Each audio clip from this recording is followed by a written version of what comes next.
Nice. And so I got it all built and situated, so we will see how things go. If we have any hiccups, it's definitely not user error, it's the machines. Sure. If you've seen Terminator, it's like that, but worse. Basically, I'm being sabotaged by my own system. But I think so far it's been okay. So we'll see how it goes. I mean, there's a lot to set up. You got your audio stuff, you have your audio drivers. Yeah. And there's always something you forget. Always something you forget. You're like, oh yeah, that's something that I just do in my normal computer without thinking about. I'm like, oh yeah, that's not a thing anymore, or that's not signed in, or fill in the blank. So, all right, well, welcome. Let me get your code. Okay, we got 2 codes there. Perfect. Okay, so what got you interested in coaching? So I've been playing Overwatch since Overwatch 1 Season 1, actually.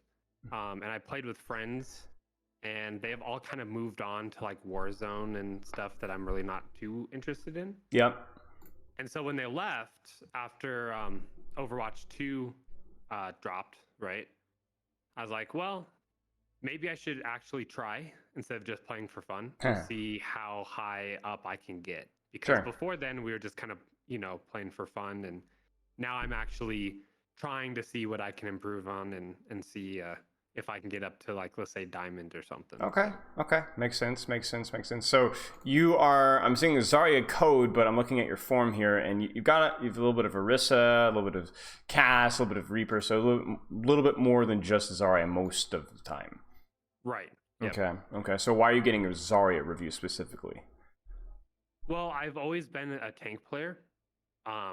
And then when Overwatch 2 dropped, I kind of went to do DPS because tank was kind of a little bit more scary, right? Because there's only one of you. Yeah, everyone's looking at you. Yeah, so then I played a lot of Cass. And I just felt like after he got nerfed, I just wasn't having as much fun with him. So I was like, all right, let's give tank another shot. And then I've been just really loving playing Zarya for some reason. Okay. And Orisa as well. Okay. I was mostly a diva player before, so I was an off-tank player. So interesting. Now, what made that transition away from diva? I guess I was having a lot of trouble with Overwatch 2 being the only tank and playing diva, because before in Overwatch 1 I could kind of rely on my tank to kind of, babysit the team while I go and assassinate. Yeah. Right? And I just was having trouble doing that, and I guess splitting my attention between trying to get kills and also trying to make sure that my team didn't just completely fall over. Okay. Yeah. Right. Okay. Makes sense. And then Orisa, specifically, why Orisa? So Zarya is, she's kind of long range, but not really. She's fairly short range. Yeah. Right. And once you give up your bubbles, you're pretty squishy, right? So I was using Orisa because she's a lot more tanky for when I was either having issues with dying too much at Zarya, or if I was like I couldn't quite get to their back line and I just needed a little bit more poke or something to get there. Interesting. Okay. But also because when they play, let's say Rhine or Monkey, right? I was having a little bit of trouble with Zarya, so it seemed like a good fit to counter the people that counter the Zarya play. Yeah, makes sense. Yeah, I mean that seems like it's kind of interesting because Zarya and Orisa are like 2 sides of the opposite ends of the spectrum, really. Because I think Zarya is probably Orisa's hardest counter. And I think one of the most egregious examples of counter and tanking, period. I think like a lot of the other counters you can play around, but Zarya versus Orisa is rough. So you definitely have, outside of like maps with a lot of verticality, your pool's there's not gonna be anything that Zarya is gonna feel terrible versus that Orisa won't feel, at least a little bit better versus, at least in theory. Okay, makes sense. I mean, I enjoy Orisa or Zarya a lot. Looking through your forum. What do you hope to get out of the session? A third-party view of my stakes and some money don't seem obvious to me. 7 hours of sleep. That's not terrible. 7 hours and 15 minutes is my final offer, though. Long-term, short-term goals in Overwatch. I would like to improve at my positioning and decision-making in order to reach diamond. Okay, so you kind of have like 2 steps that you think are there. The decision-making, positioning. If I improve those, then theoretically diamond's accessible. What rank are you at right now? For tank, I am plat 3. Okay, plat 3 makes sense. And what's the highest that you peaked in Overwatch 1 or Overwatch 2 was tank? I was like 5 SR away from diamond. Okay. And then I lost like 12 in a row and That's just how it goes. never made it back. So That's how it goes. Unfortunate. Okay. This is Overwatch 1. What was that? Was this Overwatch 1? I assume. For diamond, yeah. Yeah. Okay. Makes So sense. my peak at Overwatch 2 is plat 2. Plat 2. Okay. Fair enough. All right. So here's a question for you. What is your playtime looking like right now, on average per day, per week? How do you spend that time as well? So I have a full-time job, and I also have 3 kids. Mm-hmm. So I pretty much play after they're in bed. Yep. Which is about like 8 to 10, Yep. maybe 11 at night. Yep. And I do that 4 or 5 nights a week, I'd say. Okay. So I would say somewhere around 10 to 15 hours a week. Okay. I mean that's that's just the nature of, like, being an adult. I'm the same way whenever I try to rank up in this game, which hasn't been for quite a while. It was basically ended up being later at night, a couple of hours. By that time you're generally pretty tired, and you're not even able to get it consistently every day either. So it's like, those are just the situation. That's the situation you're in. Those are the sacrifices that you've made, and that's a good sacrifice to make, right? So Absolutely, yeah. I guess it's just about finding, like, what can you do with that time, and I actually think that's not too bad. I think diamond is definitely accessible. If you're going to sit here and be like, I think I can hit the grandmaster with this, I'd be like, I don't know about that. But diamond is definitely, I think, accessible given, 10 hours a week of play? Yeah. On the low end, yeah. Yeah, I mean that's doable. That's doable. Okay, and then how are those hours spent once you're actually in game? So when I was playing DPS, I would warm up. Mm-hmm. But now that I've been playing tank, I haven't been warming up. I've been pretty much just going right into comp. Okay. Okay. I didn't feel like I was actually getting much from warming up with Sure. the 2 tank characters that I was playing. Sure. What warm up were you using, or how were you warming up when you were playing DPS? I had a custom version of Vaxta that I was using, Okay. and I was playing as Cass and Soldier. Yeah. Just trying to make sure that my snaps were good and makes just nice and sense. warm. So, and how long did you do that when you were playing DPS? 15-20 minutes. Okay, makes sense. I can't imagine that being very fun with Zarya or Orisa. No, I don't think it's worth it. Yeah. Here's what I would recommend, though, because those are two, I wouldn't say mechanically intensive, but definitely like mechanically, you need to be mechanically alert with those heroes. I would still want you to warm up, but I would want a different type of warm up that's less boring and also warm up for less time. Okay. I would load up honestly, I'd just load up unranked deathmatch. There's no other option, really. Okay. And I'd play one unranked deathmatch, maybe try to get a 50-50 of each, play like till the leader's got like 10 kills with Zarya, then swap over to Orisa and play till the leader has, and the game's over, whether that's you or somebody else. It's not going to feel super fun, but you're going to get a lot of javelins. You're going to get a lot of right clicks and a lot of tracking warm up. And you're going to get like actual interactions one-on-one with real people, which is going to be a lot more engaging than just sitting in a Vaxta lobby. And it's also going to be at most like 7-8 minutes instead of 15 or 20. Yeah, that's fair. I would try that out and see if that's still engaging, because I do think being at least somewhat mechanically alert is going to be efficient, even if you only have 2 hours of your time. Okay. I would recommend that. I would recommend that over quick play, because quick play is just the spawns, the queue time, just load up, just go. More deaths, you die 1 second respawn timer. That's just going to be better, I think. Give that a shot, see how it goes, and then you go from there into ranked, I assume. Yes. Okay. Do you only play ranked? I mean, I played a small bit of Mischief and Magic just because it's it's new. great, isn't it? Other than that, it's amazing, isn't it?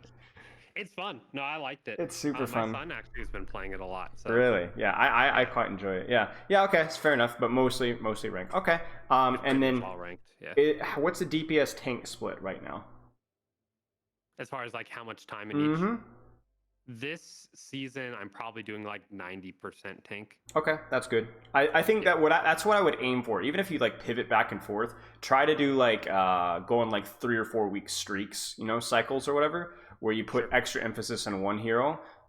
Even within one hero, that might be better. Like maybe 60% Orisa, or I always lock this tank, but then if I have to swap, I swap. But I think sticking to those 2 tanks is really important. Sticking to tank is really important. And then even within the sticking to 2 tanks, if you prioritize one like 60% over the 40% of the other, I think that will be helpful as well.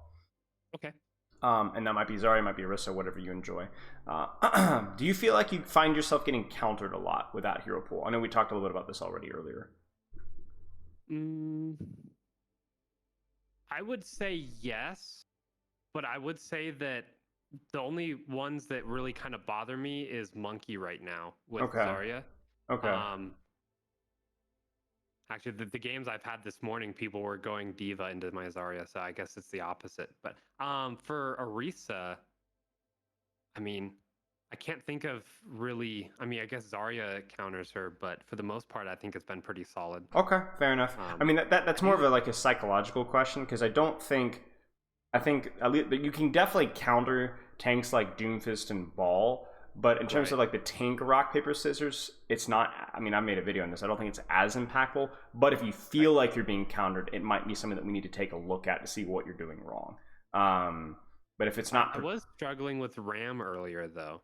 With what hero? Zarya? As Zarya, yeah. Ram can be tough. What I would do with Ram is make sure that you are not just wasting bubbles, and that you have bubble around Nemesis form, and that you try and keep him at arm's distance. He's actually like if you can stay like within beam range of him, he's pretty easy to beam down and keep beaming on. Just keep it's like play it versus Orion, right? How do you play versus Orion? You don't want to get too close, but you need to keep pressure on him constantly. If you can, or his backline, right? So that he doesn't get full resource, full shield, full healing, whatever, and then runs you over. But yeah, I think Ram can be a difficult one. His E can definitely tend to force out a bubble because it's so slow and so on. Okay, so what do you feel is holding you back from improving? Lack of focus during games and autopiloting. All right, talk to me a little bit about that. I think part of this is just because it's so late at night and I've been working and I'm just tired, right? Yeah. But what ends up happening, and inevitably, is like, all right, I'll sit down. I'm like, today I'm working on staying in cover and target focus. Or priority, right? Right. And then about halfway through the match or so, that just goes out the window and I just start autopiloting. Yeah. Well, okay. Let me actually pull up something really quick here. Let me stream this to you real fast. Okay. You in? Yes. So like basically where you're at is you're like, okay, so I initially start off with this focus, but then as time goes on, I'm noticing, and then all of a sudden I've noticed I'm not focusing at all. So I give myself a kick in the pants, right? And I'm like, oh, and then this starts to happen again, right? Yes. So the reason why that happens is as you already said, is you can only go as far in this direction, staying focused, as much gas that you have in the tank, right? If this is our little gas tank right here, by the end of the day, you're tired, you're a working guy, and you've got kids, and you're working it for a couple of hours. It's late at night. There's not going to be much gas in the tank.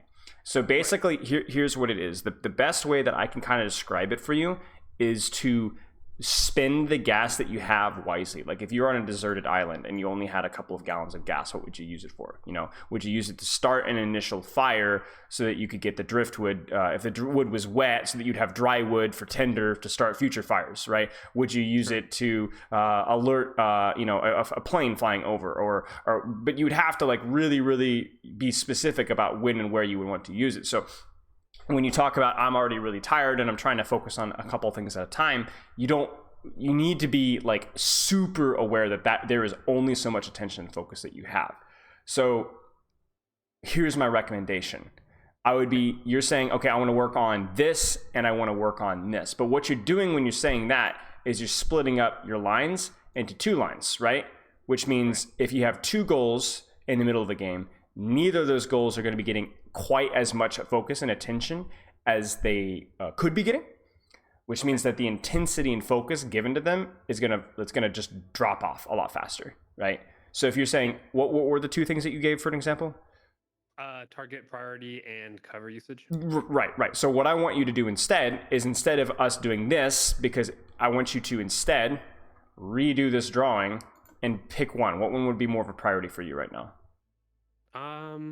I'd say probably cover. Okay, so I push out past cover too much sometimes and get killed. Right. So at least in theory, if we're only focusing on cover usage instead of target priority, holy cow, this eraser is terrible.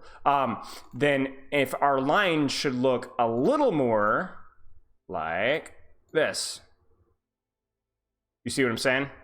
Right. You see it goes further. Now, this works in application, right? This works in application in anything, physical, mental, anything. If you give yourself something a little bit more specific, it's easier to remind yourself, and you're not feeling like you're running two engines at once.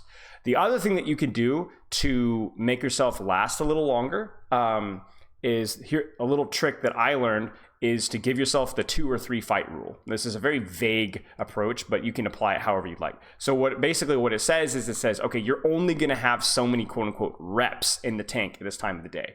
So when you instead of saying, I'm gonna focus on cover usage, say, I'm gonna focus on cover usage for the first 2 fights. So the first 2 fights I load into the game, I'm fully focused on cover usage number 1. There's fight number 1, okay? We die, we win, whatever. I focus on cover usage number 2, right? You got me? And then we die or we lose, and then I don't really care what happens the rest of the game. I don't even care. Maybe I work about cover, or maybe I don't. But the reason why that's important is because you're giving yourself, again, full attention, full focus for the 2 fights, because I can remember for 2 fights. And then the next game comes around, and what do you do again? 2 fights. 2 fights again, because even if you're tired, you can always do 2 fights. And what that will do is it will allow you to focus specifically for a period of time. And that's better practice than trying to just keep going. Did you ever play sports in high school? I did, yeah. Right. Do you ever run wind sprints? I was the goalie, so okay, not so yeah, you're lucky. So I played high school football, and we'd run wind sprints, and it's like one of the worst inventions in the history of man, where they just make you run and run and run and run. And what would happen is I was like the try hard good kid. I grew up in a good household, and parents loved me and told me to work hard, right? So what I do in the wind sprints is I'd run as hard as I could. And then I run as hard as I could again. And then run as hard as I could. And basically what ended up happening is inevitably the line started dipping and dipping and dipping, because I was legitimately, my arms were going numb. I was running so hard. You know what I'm saying?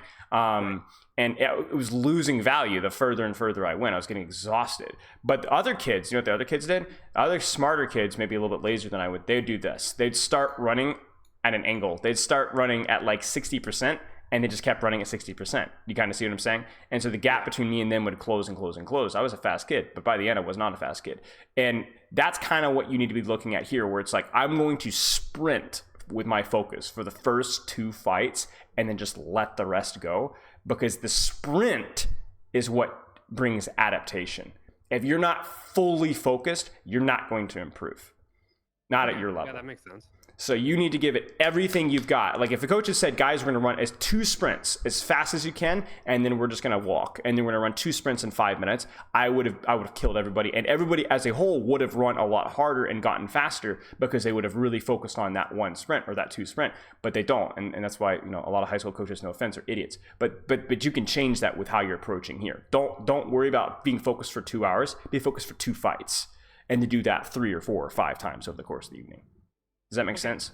No, that makes a lot of sense. Yeah. Okay. For sure. And that's obviously not optimal, but that's what you're working with right now, and I think that's optimal given what you have, because that's just the nature of being an adult. Other things that you have to worry about. Right.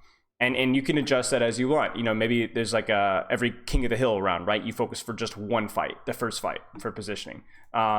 Maybe it's all right, 2 fights feels kind of easy, or maybe honestly I'm really tired, I can only focus for 1 fight at a time, and I'll remind myself that the defense or the attack to focus on another fight. I don't know. You get the concept, so you apply it however you want. Okay. That makes a lot of sense.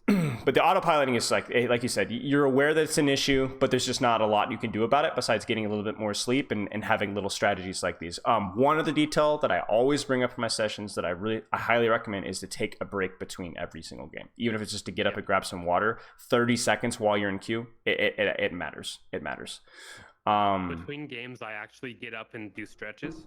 Great. So that's been helping a lot. The other thing that's been helping a lot too is I've actually cut out all soda and caffeine from my diet. Jeez, nice. Because I was just getting really tired, and I've started doing mountain biking on the weekends. Holy crap, dude! You're just like checking all the boxes now. Nice, that's sick. I'm like, I'm tired. I'm sick of being tired. So Good, we're just gonna good. Throw everything at it and see, what sticks. Sure. And you're gonna probably notice that some of those, habits or hobbies are gonna stick, and some aren't gonna stick as much. But that's just part of the process. You're gonna find what, exercises or what food things that you like. For example, I have had zero problems cutting out sugar over the last decade. I don't miss it at all. But there are certain foods that I'm like, but I'm still a lot better off than I was before. So good on you. Okay, I don't really have any other questions. I think we have a pretty good couple of the small adjustments for your playtime. I think just want to focus on in-game stuff. Do you have any other questions? I don't think so. I think we hit most of the things. Then the rest of it we'll just probably be able to see during the gameplay. Yeah, so. I agree. Let me get replay pulled up here. Now, I know that there's some time... Oh, by the way, do you care what code we start off with? Antarctic, Blizzard World? I would start out with the Antarctic one first. Okay. All right. Now, I know that there's going to be some issues here, potentially, with restarting the Discord stream. So let me know if you have any issues. You might need to, click on my face in the Discord and then click over to the show screen.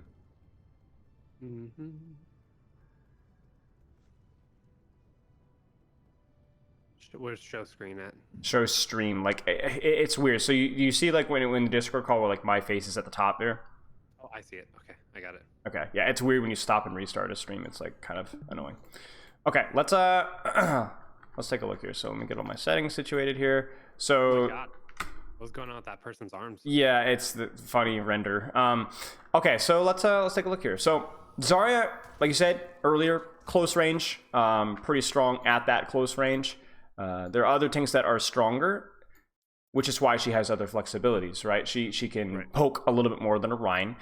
She can enable people at range more than a Ram. For example, your bubble used on a soldier that's currently dueling the enemy soldier, that's not something a Ramatra could help with, really. But that bubble might save the life or might allow them to win the 1v1. So it's all about bubbling. The catchphrase I always use is bubble aggression. You're being aggressive, use a bubble. They're being aggressive on you, use a bubble. Your teammate is being aggressive, use a bubble on them. Somebody's being aggressive on your teammate, bubble them. You guys kind of get what I'm saying? So the logic there is that whenever you're aware of who and what is being aggressive and when, you'll know when to bubble. So not only will you guarantee charge, but you also guarantee the defensive or offensive value of the bubble as well. So, okay, let's take a look here. I was really struggling at the first fight here because I went high ground and my team didn't. And I think that I was wondering if that positional error is something I need to work on, or if... I would put it this way. The only problem that I have with your positioning right now is you might be standing a little bit too far out in the open. If your team doesn't go high ground, there is still value from you holding this high ground, because who can now not go high ground easily on their team? I mean, the soldier, sure. the Ana. Sure. Yeah. Zarya, Genji, and everything. You're creating space and putting out pressure right now just by being here. So it's okay that you're by yourself as long as you can see your teammates and your teammates can see you. And preferably if you're not out in the open. Now this is definitely a tricky position, but here's what I would say here. You need to commit, all right? What are your options positionally from here? Continue moving forward and try and beam down either the Genji or maybe the Ana. Sure. The Ana's probably far away. Sure. I would tweak that with one adjustment. I would move laterally just because you're standing out in the open. So I would move to here and do exactly what you just said. Just because if that way you have the cover that you wouldn't otherwise have. Because cover is what's going to allow you to win these trades HP-wise. I mean, that she's going to have to use a bubble when you're not going to have to. You're going to avoid taking bursts of damage and so on. So, okay, and then that's one option. What are the other options? Let's say a more defensive option. Drop, go pillar. Sure, you could drop and go pillar. Yep. What would you do from here?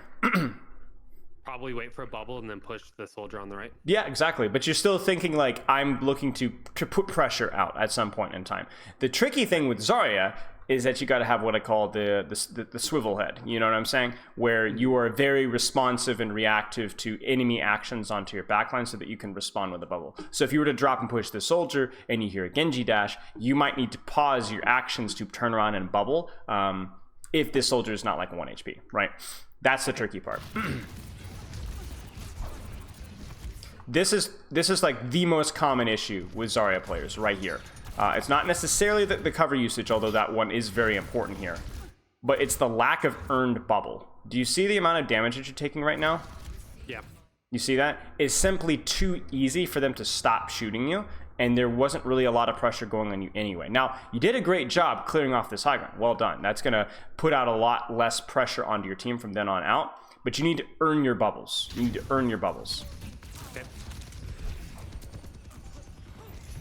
And the problem is because you're standing out in the open, it feels like you're taking a lot of damage just from simply standing out in the open and not from actually pushing. Like, you see, they're not even really pushing you. They're just shooting you.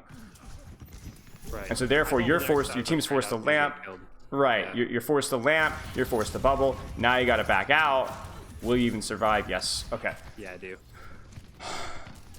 It's hard though with this hero because, you know, you're a short range hero, so you need to get close to people, but you have to be like sequential about it. You got to move from point A to point B to point B to point C and so on. That bubble was earned. Look at it, right? You need this bubble to push and kill this Ana, whatever she's doing. So then they're like, kill the Zarya, kill the Zarya, and you're like, boom, boom, boom, and look at the charge right there. You see that? Yep. Even though they stopped shooting, still 30 charge right there. Now, what should you do here? Well, I don't have bubbles, so I probably shouldn't push too aggressively. Right, right. Whatever you do needs to be a non-bubble demanding action. What's a non-bubble demanding action? Play the pillar to the right. You could stay here or even just waiting here and beaming and right-clicking right from here. Totally fine. Okay. All right, right-click that Genji, right-click that Moira, and so on. All right. Let's say you have a bubble or like a little bit of time passes, you get that bubble, maybe a second bubble. Then what do you do? Where do you push? I would probably push the soldier off. Sure That's could. what I'd end up doing. Sure could. Now, how many... Is that going to be a very comfortable, fun, easy push? Not really, because I'm kind of LOS from my team. Right, right. It's a little bit far as well. You see that? Just a Yeah. little bit far. So then what resources are you going to need for that to work? Probably 2 bubbles. 2 bubbles, right? All right. Now, what's a more conservative option? What else could you do here? I could stay where I am now behind that pillar till I get the bubbles. Sure or I could. Go to the left Sure and could. kind of section off the point. Sure. You could go up here and poke out the soldier from here. You could stay here and look to trade with the enemy tank, but trade better because your mechanics and your bubble discipline is better, right? And heck, you could even trade, like I'm saying trade with the tank, but like let's say this Genji keeps playing here, just shoot the Genji, you know? Yeah, Force him to dash out because when he dashes out, how much damage is he doing now? None. Right, so what does that mean for the rest of you and your team? They can kind of breathe a little easier. Right, so what's that going to mean for the tank trade? That they can focus more on the tank. Or And the who's going to support. win the tank trade now? Well, hopefully, yes. You see what I'm saying? So you putting pressure on this Genji will ironically help you win the tank trade. So there's a lot of options here. Let's see what you do. So you're going to focus Genji. Works for me. Bubble off. Don't have it yet. It's fine. There it is. But you see the problem again. Just a minor problem. You do a good job focusing Genji. You do a great job focusing Genji. Didn't have a bubble, unfortunate.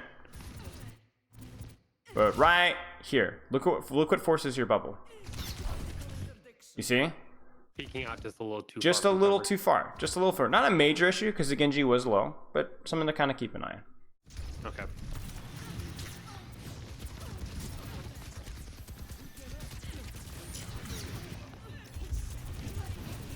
What do you think about what you're doing right here?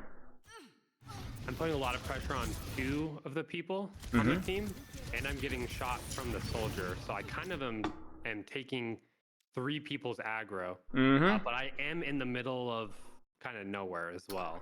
So A little bit. It's not been terrible though. Do you see your positioning right here? yeah. It seems like you are using your peripheral vision here to use this pillar a little bit. You see that? Yeah. It's not bad. Not bad, right? You're not going to like snap your fingers and fix your cover usage because it's something that's very hard to do. But this is okay. Now, I'm going to point out a mechanical thing that needs to change here, all right? So there's a very important tech that you're very aware of but needs to become so autopilot ingrained in your brain that you do it automatically, all right? What's the problem? Here. Watch. I didn't right click. You didn't right click. Right here. Look at your ammo. You see this? Yep. Don't need to beam that anymore. Remember, right click costs 25 ammo, but it also costs 1 ammo if it's the last thing you fire, right? Okay. So if you right click right now, it's going to do full damage and you're going to reload anyway. Would you rather do a full AoE right click or 6 ammo beam? right? Definitely the right click. Definitely the right click, right? So that's something that you're going to want to look to practice, because especially when you have two targets kind of grouped up here, that's so much more pressure. And it's something that will forever be part of Zarya's kit. So it is good to start learning now. Okay. I would keep that in mind. All right. So again, totally fine. Now you're walking forward out into the open here because the Moira's using cover, right? Right. However, do you think that that's a reasonable risk right now? Well, I have a bubble, so I should be able to get back to where I was. Right. So you were like, I have a bubble, I have full HP, she's low, I'm going to take a risk, walk out into the open, and enforce the fate. Perfect. Seems okay to me.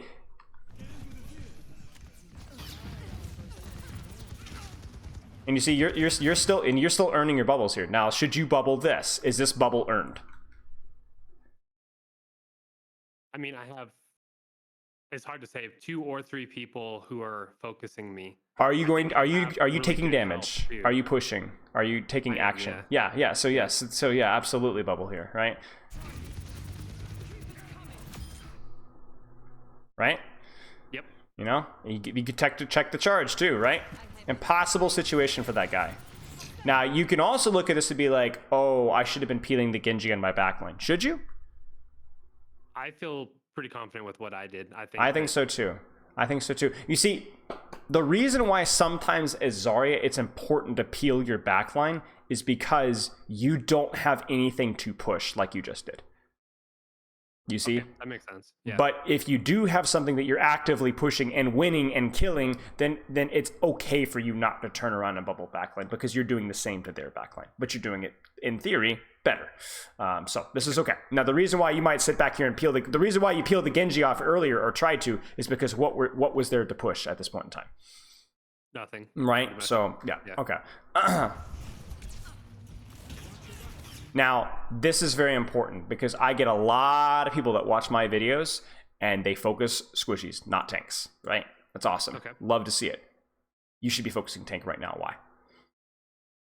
They're too far away. They're too far away. Actually... Okay. Right. That's it. You've already done your job because look at this Moira's positioning. Yep. She's completely out of the fight. You've ruined her. She can't heal. She can't damage. She can do nothing. She's worthless. Congratulations. Now reap the benefit of what you just did. Which is what? Oh, there's the Genji there too. I didn't know that the well, obviously you didn't know that, right? So that's okay. Yeah. So, but what should you do regardless? Even if the Genji wasn't even here, what should you do? Turn and kill the Zarya. Turn and kill the Zarya, right? She's isolated. Yeah. You've got your team support. She does not. Yes, it costs you your HP, but you still have a bubble. Play cover. Kill the Zarya. You see, this is the problem. This is you playing like a Sigma, right? Hey, I could. If you were a Sigma, maybe I would ignore Zarya here. Maybe I would walk forward and shield and spam these guys because I could reach them. You can't reach these guys. Do you see how painful this is? Yeah. You know, this Zarya should already be dead.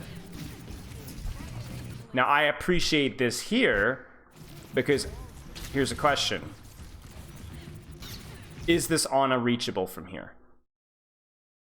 From here, with a right click, you probably can, but it's not going to do too much. Right, right. Just back up. It's possible. It's possible, right? It's just tricky. Yeah. I like that your instinct to right click as well, especially when they're using cover like this. You have a tendency to just start to beam or reload when you see people behind cover, but you still have 61 ammo here, right?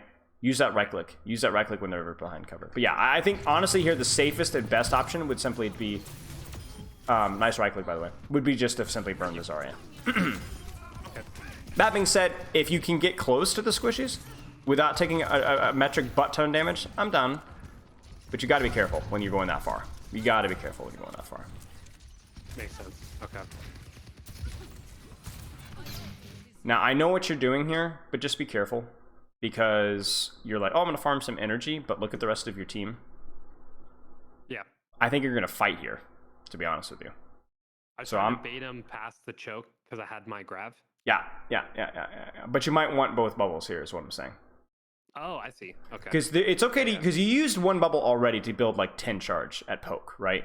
Right. That's fine. You know, whatever. Just keep some of that charge up. That's fine. But as long as you have 2 bubbles when the fight starts, which you are, but I'm expecting a bubble right about now. Oh. Nice. Look at that. Yep. Good discipline. This, not so much. It's Genji. He's got deflect. You need to trust him to position. Make them go aggressive on him.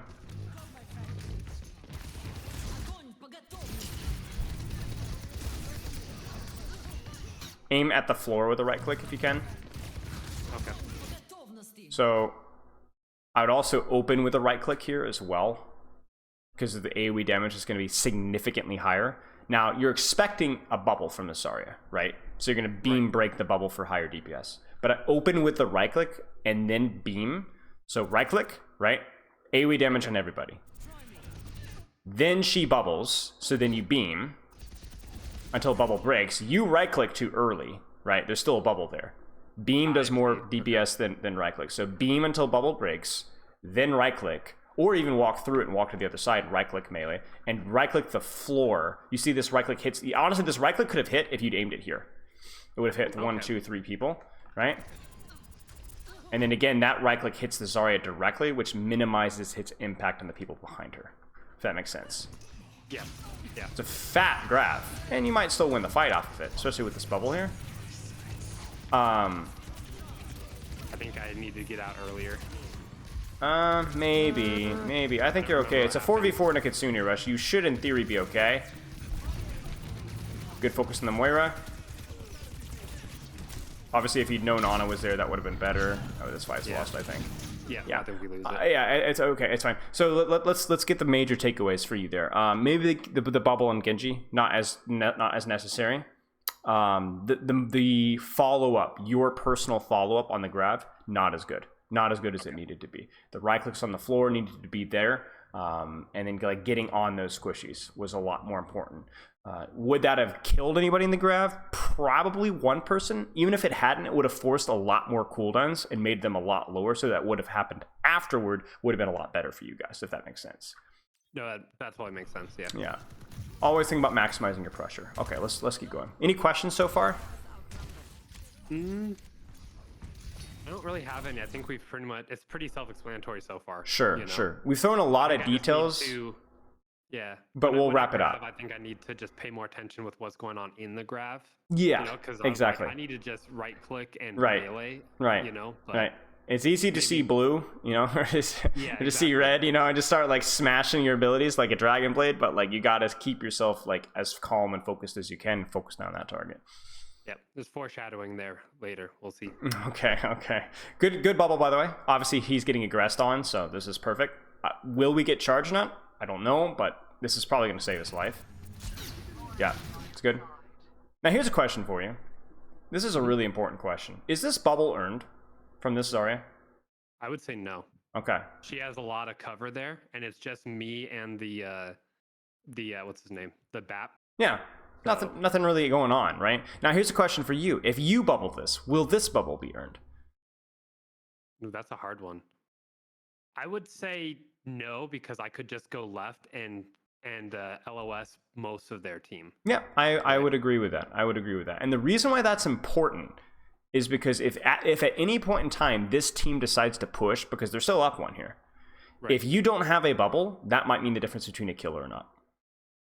Or let's say your entire team is here and you're like, hey guys, there's already just used a bubble and didn't really do anything with it. Let's push. I want to walk on that backline and ignore the Zarya because I have a bubble advantage.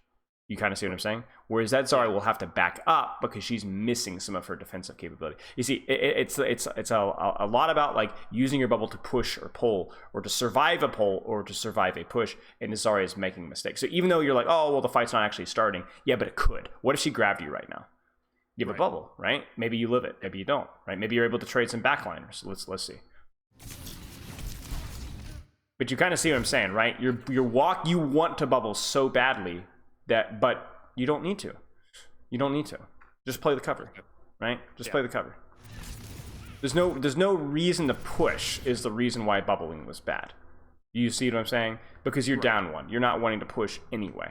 So you want to make sure that you get. So what ends up happening is look at what ends up happening. You get your bubble force by standing, like pushing and standing away from cover. Then this guy goes in, gets your BAP low, and then the Zarya finishes him. Where could that bubble have been? On the BAP. On the BAP, yeah. Right? And then now that you have your team here, well, now it doesn't matter. And now you actually might die. So you're still fishing for charge. You're still fishing for charge. Even though you lost another person, or only 300 HP, I appreciate you look. The target priority here is great. And honestly, even like the positioning is pretty good here. I like the little angle that you got here, but it just makes no sense. Why? Because my team's not there with Team's me. in spawn, right? It's the right action at the wrong time, and so you have a really, really high chance of dying, or somebody in your team dying because you don't have the bubble for that. And this is a mess. Okay. Yep. Now what? I would say move to the right so that I'm a little bit more LOS, and then shoot down the Moira on my left. Sure. Okay. Or who else? Who else could you shoot here? Could right-click the soldier in front of me. Sure could. Sure could. Is this time to actually start thinking about pushing in actions? I have a bubble, and we have a kill, so I would say Sure yes. do. It's even, right? 4v4. Let's go. Yep. But you see the problem. Look at what you do. You take the right action, but you push on a target that you could have just sat and beamed. Yep. Right? Exactly as you said. Beamer from here. Avoid the soldier damage so that then you could push more aggressively in the soldier afterwards. Target priority, though, has been quite good, though. I will say that. You have a bubble. Works for me, right? Nano on Zarya, but she can't reach anybody, so she's cooked. Good. Bubble's not earned. Do you see that? Yes. It's a habit you got to look at. It's because, do you want to push the soldier? Sure, you can. But push. Maybe double bubble here, you know, if you feel like being kind of cheesy, you know. Okay. It's all about wondering, would that bubble be useful? So this coming up is fantastic. I'm excited for it. All right. All right. By the way, mechanical. You ready for this? Yep. What should you Right do click. here? Right click, right? Bounce on the Lucio. Bounce on the Genji on the corner. Ha! Get that Perfectly Lucio. symmetrical Get that violence, Lucio. never, Get that Lucio. Nice. I still think right clicking there, even though you couldn't get the ground, probably would have been worth, considering you had 2 in the graph. But yeah. Because the DPS is going to be higher with right clicking if it's hitting 2 targets and not 1. That being said, I do want to see this again. I want to see this from like, let's just enjoy this. Genji's point of view. Oh. I just want to enjoy this right here. Yeah. It's beautiful. You guys just suck each other up in the air. Were you guys both like mid jump? Yeah. And then our Genji blades. And Oh he just, my. Oh, they both. I didn't notice they both bladed. Dude, that's a screenshot right there. Right. So how do you guys win? I guess we just slashed fast. Oh, it's the lamp. It's the The lamp. lamp. And nobody can break it, so what ends up happening is your guy can choppity chop. And you guys also coal it as well. I mean, look at the visual particle effects here. Everybody is just, you know. Oh my gosh. That is unbelievable. Yeah, nice grab. Nice grab. I mean, she had used a bubble, so, and she was also pushed forward, so totally fine. Okay, so what are you seeing so far as being potential, I wouldn't say issues, but habits that you need to improve on? I think for the most part, it's bubble usage and cover usage. Okay. And then, of course, I know we talked about right-clicking at the end of your magazine or what your tank, right? Yeah, absolutely, absolutely.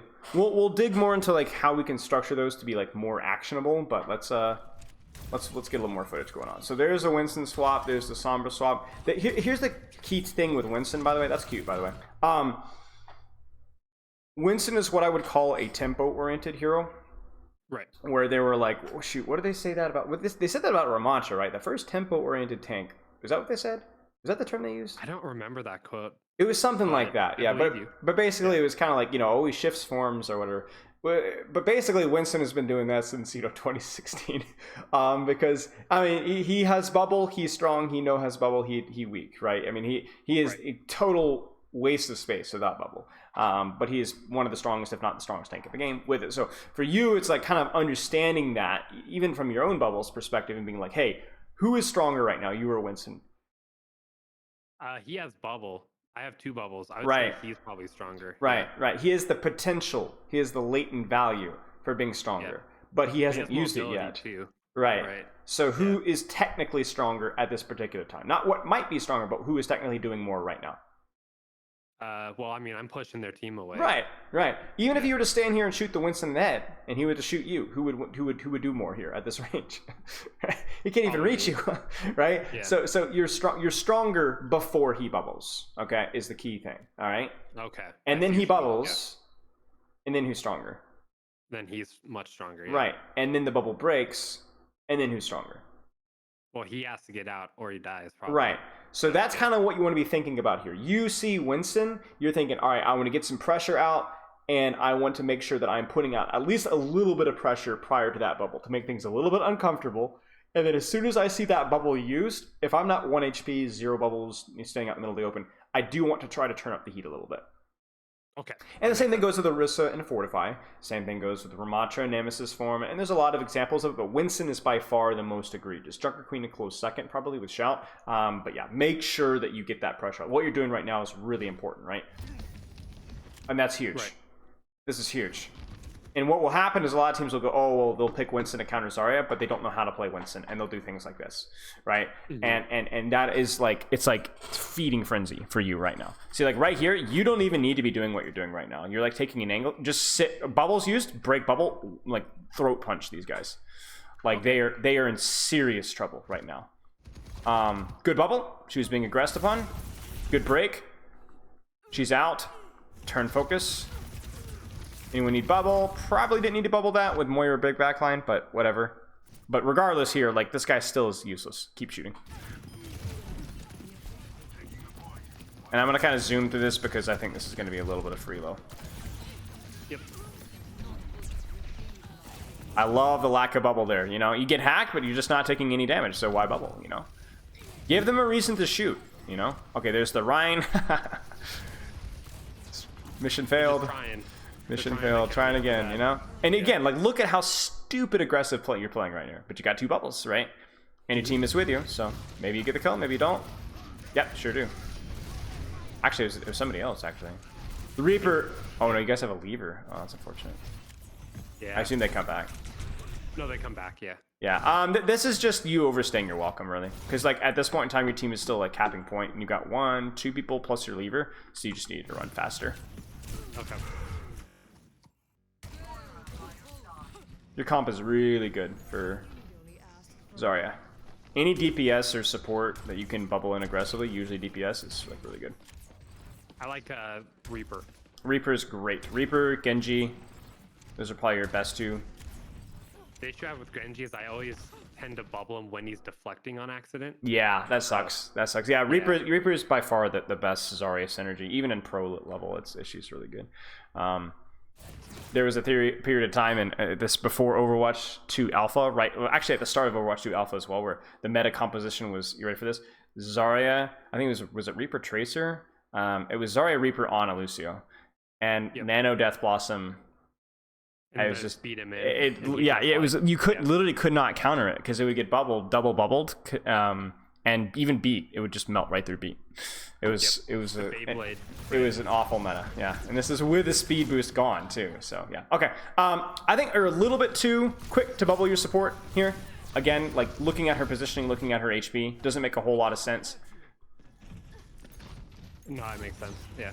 And I appreciate you spy checking, but you only spy check when either she is EMP and you need to counter that, or if there's nothing else better to be doing right now. There is definitely something else better to be doing right now, which is what? Pushing left, probably. Or? Trying to bubble some of my DPS that are moving forward. Sure. How do you beat a Reinhardt? Like, I know it's not all about the tank trade here, but if we're talking about the tank trade here, how do you beat a Reinhardt? We talked about Winston. Okay, how do you beat Reinhardt?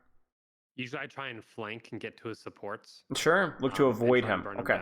Now, avoiding him here, to be honest with you, should be almost impossible. Right.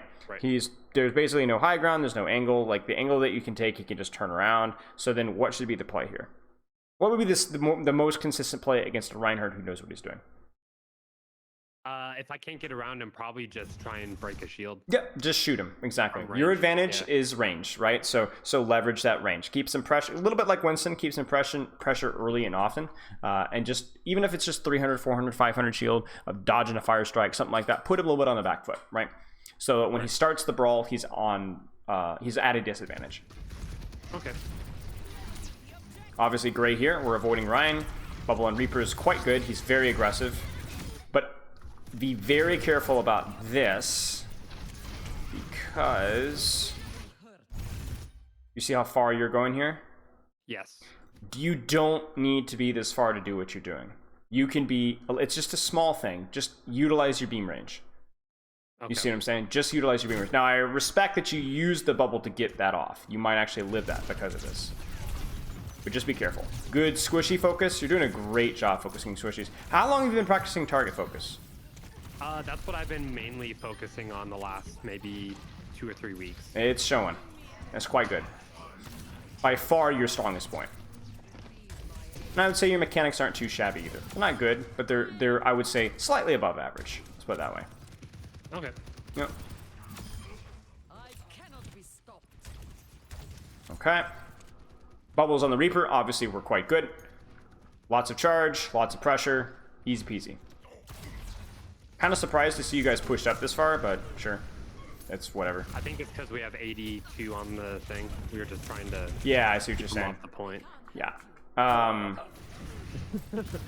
Yeah, it's like, yeah. I don't know. It's just like... Get too close. Yeah, that's the problem with Ryan, right? Like, he got basically on top of you without him using anything. Yep. That's the problem there. The grab is good. And I think you guys win this one. Yep. Bubble's fine. Yeah, your bubble aggression. Okay. Let's keep going. Let's take a look at least at a fight or two of the next code. That work for you? Yeah, absolutely. Okay. I think. Well, what are you thinking so far? Because you're the expert here, right? So you tell me. What are you thinking so far? Of your progress, your goals. Usage was pretty good. I think so too. Actually watching it, I think that it's probably my weakest. Yeah. The thing I need to probably work on the most. Sure. Right? Okay. And what about your bubble usage? Because that's such a broad statement, right? So be specific. What's something that's gonna be easy to remember in a game? Bubble aggression. Okay. Right. And also, don't push out too far to where I have to bubble to get back to safety. Sure. Play your beam range. And bubble aggression, right? And then finish with right click and play cover consistently. Stick to a wall. So you got, like, I feel like 4 little tidbits that are very actionable, very memorable, that you can work at in game. One at a time, you could do. And the thing is if you apply the sprint-based mindset that we talked about earlier, you don't have to pick one thing and work on it for 2 or 3 weeks. You could pick one thing and work on it for 1 game. And then the next game you sprint with another tech.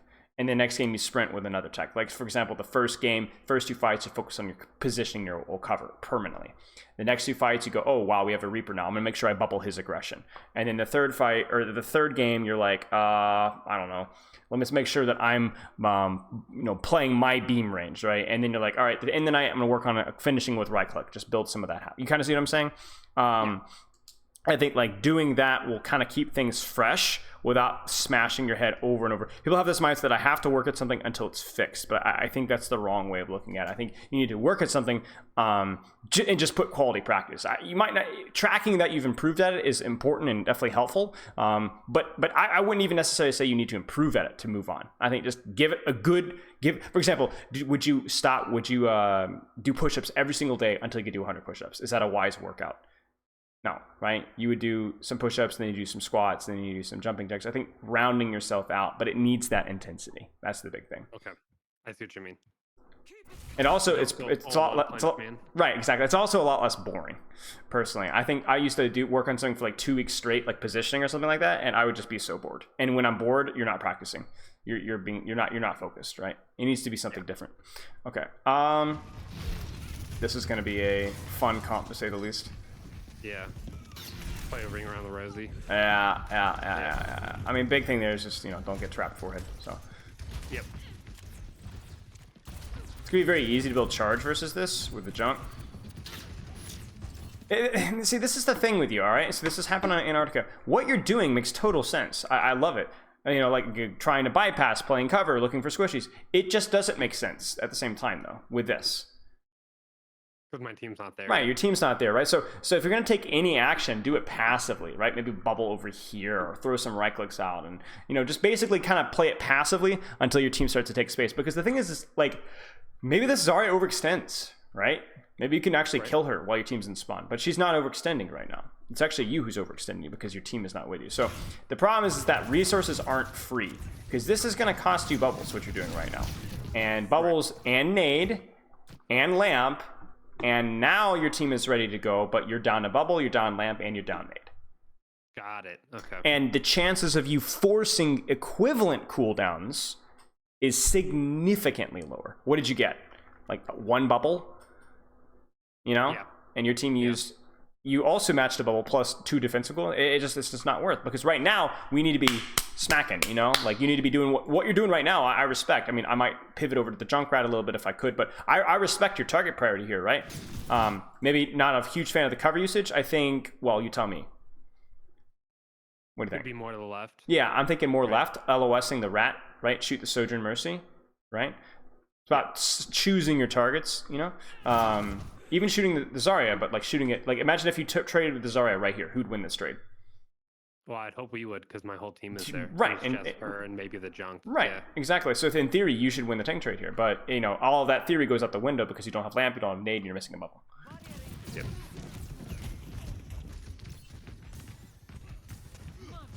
You're thinking about it. I would say, given the fact that you got here, I would put more priority in clearing these guys out or putting pressure here. Okay. You know, I think like at this point in time, it's like, you know, okay, the Zarya is too far, but these guys aren't. Go get them. And you could do what you're doing now, but it's fine. Oh, it's unfortunate. Yeah. Especially once you get charged, like, you know, you're a threat to anybody and everybody. That rat's on the flank, I think. Yeah, there he is. Haha. Good. Now, remember, once again, what's the status of the battlefield right now? We have 1 bubble and high charge. They just used 1 bubble. Okay. But you're thinking too small picture. Oh, my team's way back here. I see. Yeah. You got an Ashen spawn, right? Yeah. I mean, your team is definitely too far away as well. This is where I would pivot around. But you just can't take this trade here. Because I think if you look at this, you're going to have higher charge, I think. Yeah, you're going to have a lot higher charge. And you're a bubble advantage. But you're down a man. So I would be very careful. I would not AFK here necessarily. I might throw some right clicks. Maybe I get that Junkrat 1 HP and I go, bam, I want to go. But you need to be very careful. Because again, you might spend this advantage in a 4v5. And then when your Ashe is here, you don't have the advantage to actually push. That's already happened once. I don't want it to happen again. You see what I'm saying? Probably I just need to turn around more often and see where my team's Right. at. I mean, this is a classic tank skill. It's something I feel like I talk about in every tank review. When would you turn around? Right now. Right now, right? You force her out, Yep. turn around. Oh, I sit right here then and right click, right? Then as soon as you get that information, then you could actually maybe push forward at this Junkrat. Oh, you see, like now, like I think now is probably a good time to actually push forward, or very soon. But you see the tempo problem, right? You're going at a time when your team isn't actually able to get value, so you're going to die. Oh my days, there's no way you lived. You're just totally disrespecting these guys. Look at you. I mean, I was in the middle of their entire team. But imagine if you were doing that exact same action, but literally 4 or 5 seconds later, you would have killed the entire team. And this, you probably would not have even had to have used Nano. So it's not like, oh, I got away with it. You really didn't, because this fight is still going. Yep. I think we lose this one. Really. Good grab. I put apart the entire supports. I thought, all right, my team surely kills the tank, you know, 4v1 or whatever. And they didn't. So but it's funny though, because your team wasn't even there. That's the problem. Yeah.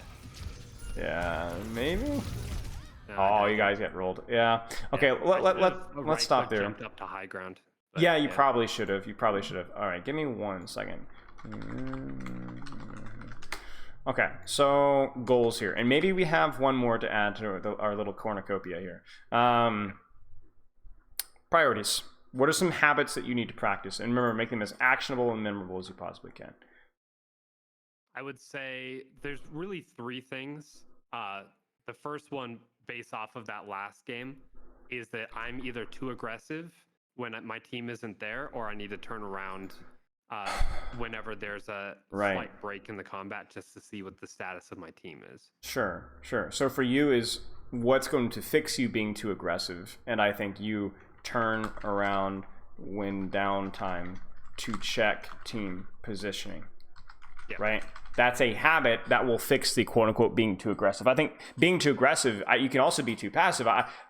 Be specific with your vernacular, you know. And I think turning around when downtime to check positioning is something that will fix that issue or work at fixing that issue. Okay. Yep. What else? I'd say, and I'm gonna group it together, but cover usage and bubble usage, right? Because I think my bubbles get forced too much because of my cover usage. Okay, well, but we've also saw times when you bubbled when you didn't need to, correct? Regardless of cover. Yeah. So I know it's tempting to combo. Don't be specific. Okay. Cover usage. Hug the wall. Limit who can shoot you. When they shoot you, it's because you're shooting them. Nobody shoots you for free. You get me? Like if somebody's shooting you, it's because that's because I'm shooting you. I'm letting you shoot me. If I'm not allowed to shoot you, you're not allowed to shoot me. That's the goal anyway. All right. Now with the bubble usage, bubble aggression, no? Yes. Okay, bubble aggression. Myself, enemy, or my teammate. Earn the bubbles. Make sure that there's some sort of specific action correlated with the bubbles. All right. And then finally the micro, which was right click, finish, clip. And it's a small thing, but it's something that happens so frequently in games, like dozens and dozens and dozens of times every game, that it's gonna have a very small but consistent payout, passive income. Right. So, all right, and that was mostly. I feel like I'm forgetting one, but maybe not. I'm trying to think. I think that was mostly what we talked about. Yeah, I think so. One was like playing maximum beam range. I'm gonna toss that one. Oh yeah. I think just the cover usage alone will handle most of that. Okay. Any questions? One of the issues that I've had recently, especially with like RAM and stuff, is that like I'll take cover and I'll like try and go for their backline, but then my backline just gets run over by the RAM. Yep. Right. So what is a good way to stop that? Should I peel more when that's happening, or should I like switch characters, or what would you say is a good thing to work on for that? The answer is always twofold with that question. Number one, you win the tank trade better. So, you know, as Zarya, can you win the tank trade versus Ram? Yes and no. Depends, right? How good is your cover usage? How much charge do you have? Does he misuse his abilities? Is your, so you can absolutely melt a Ram, right? But he can also beat you up. So if you get the opportunity to win the tank trade and don't really have the opportunity to go for backline, win the tank trade, right? Do better with your bubble usage, get better cover usage, make sure that your bubbles are good and so on. So then the other option is trade backlines better. Can a high charge Zarya trade backlines better than a Ram? Yes, sure can. But it depends. You kind of see what I'm saying? Now, if you were playing Winston, I would say your job is to always trade backlines better, because the tank trade is never the play for a Winston, right? But you're not. Yeah. You're playing Zarya. You're pretty flexible with your options here. So I would always prioritize shooting squishies, but maybe, as we saw earlier, the squishies are too far away. So focus on the Ram. Focus on the tank trade and win that tank trade. Because you absolutely can. Like Zarya is, there aren't many tanks that Zarya can't win in a tank trade if she plays really, really, really well. Same kind of thing would go like if you were playing, honestly, Orisa is another one, right? Like, can Orisa trade backlines? Yes. Can Orisa win the tank trade? Yes. So win the tank trade. The only tank trade that you can never really win is the Zarya, but even then, like there's ways of doing it. So if a Ram is running over your backline, he's really, really quite good at that. But so either stop him by shooting him in the face a lot and winning that trade, or run over his backline at the same time. Just see what the circumstance allows you to do. Okay, makes sense.